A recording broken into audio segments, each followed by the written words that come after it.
महिलेचा खून झाल्याचे शव परीक्षण अहवालातून उघड. हिंगोली जिल्ह्यात भूकंपाचे सौम्य धक्के, नांदेड आणि परभणी जिल्ह्यातही जाणवले हादरे. तर जव्हारमध्ये खैर तस्करी प्रकरणी आरोपी फरार, वन विभाग मात्र गप्पगार. नामांतरांसाठी केंद्राला शिफारस, मुंबईतील 8 रेल्वे स्थानकांची नावे बदलण्याचा ठराव विधानसभेत एकमताने मंजूर.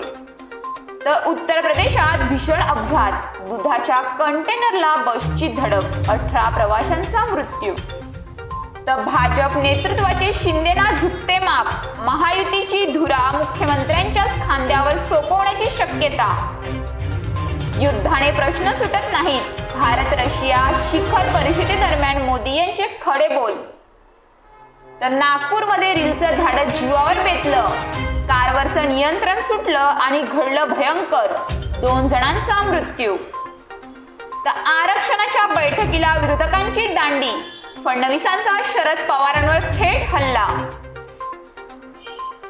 आंतरधर्मीय विवाह केल्याने तरुणाची हत्या, पुण्यात सैराटची पुनरावृत्ती.